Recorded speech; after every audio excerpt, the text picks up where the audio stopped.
Hi, I'm Sam and I play in Hot Face, and we're in Studio 3 at Abbey Road, which is a little bit surreal.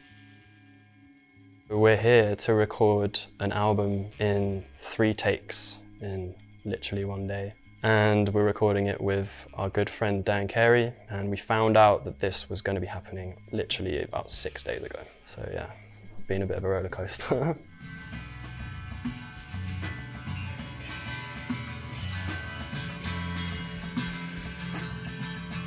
Dan first saw us play, I think our 3rd show that we ever did, and we were playing that in Southwest London, and he didn't know anything about us.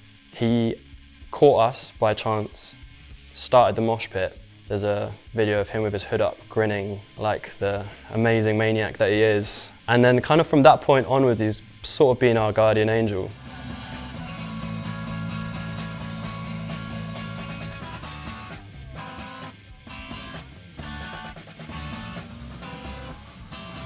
Dan came to us and was just saying, like, I really want to try and record an album with you guys, but not in a conventional way. I'd rather do it so that we capture as much of the live energy as possible. And his way of doing that is to try and make it raw, record the vocals with us playing like all of our instruments, literally like it's a show, and just kind of channel a little bit of the unhinged side of how we do things. So yeah, that's kind of how the premise came about. And I think, yeah, the 3 takes thing in a day is just like almost trying to create a little bit of a time capsule for it, so that it feels like whatever happens at that day is just what you get.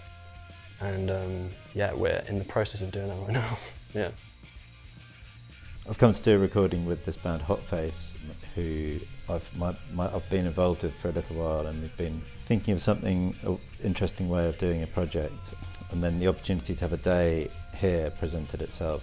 I've had this idea for Hot Face because they're such an amazingly tight, focused, kind of powerful band that I've wanted to try and do an album in a day with them. So we're actually recording an album in 1 day.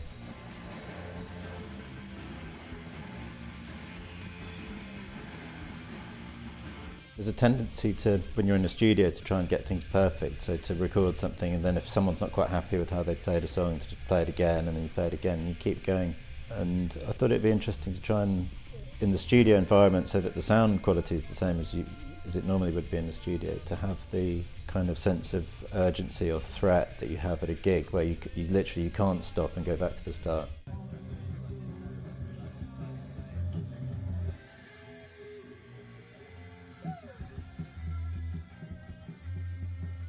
Without a program like Amplify, I don't think we would have had an opportunity like this to be recording in a studio like Studio 3 in Abbey Road, because yeah, we're not made of money, and so being given this kind of like space to just create, and with the caliber of people that are here, and obviously with the quality of the resources here, like, yeah, it's a bit of a bucket list moment, I guess. Yeah.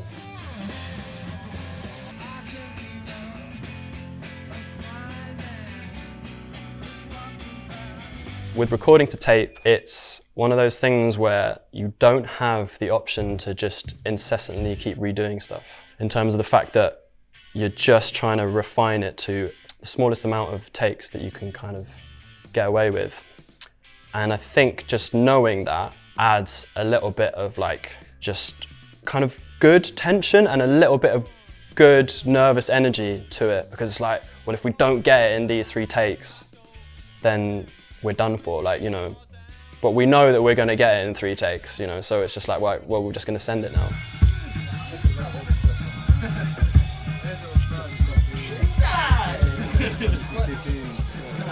When I'm tracking to tape, if for whatever reason you don't like it, I'll just record over it. I never keep multiple versions of things. And so, it's about introducing kind of a tension, pressure, you know, like it. You know, they're expensive things, the tapes, and sort of you're using it up as you go through it, essentially. So there's that. And although it doesn't sound a very nice thing to put on a band, is, you know, this kind of pressure that you're wasting money by fucking up. It's kind of healthy. If they can play, you know, I wouldn't do this to any band. You have to be able to take it. I suppose the challenges of recording to tape are kind of good challenges, I think. You can kind of see it as something like, well, like if I get a part wrong, You know, I can't undo that. It's literally printed. So we're just gonna have to wait for the next round to do it again. It's also one of those things that kind of, yeah, makes your playing a little bit more present. So I think actually the things that you could kind of see as like potential hurdles actually end up being kind of exciting moments, because you're like, right, I'm gonna jump over this, am I gonna make it? Oh, you know, maybe you stumble, maybe you don't. Yeah, I kind of look forward to it in a way. To add a bit of extra adrenaline, we've invited sort of 20 or so people, just friends of the band, friends of mine, to come and populate the room for the last take. So that really will feel like a bit of a show, you know. I've also suggested that everyone has 1 pint before in the bar, just to kind of make it a bit more gig-like, do you know what I mean? Cheers.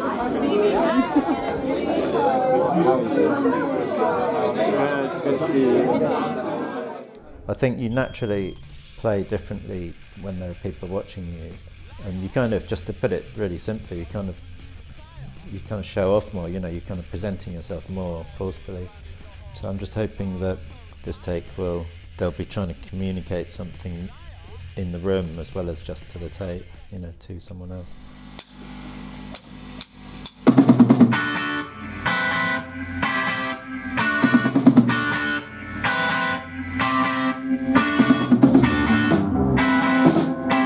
Okay, there's people here, there's an exchange of energy, and I think that's part of the reason why we do what we do as well, is because you have this sort of, yeah, interchange, and it's like a mutual thing.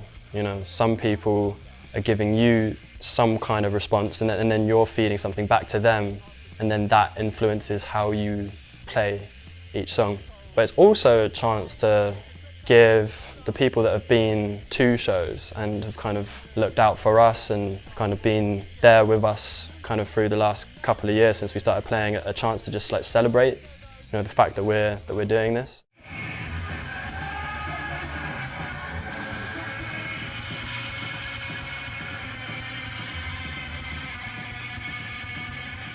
I think it's the most emotionally engaged we've ever been when we've played a show, and the 4 of us, so Hotface and Dan Carey, who's effectively the 4th member of the band, just had a moment before we played, and there was just so much love there, and I was just so proud of everybody who was involved in it. Probably one of the best moments of my life, I've got to be honest.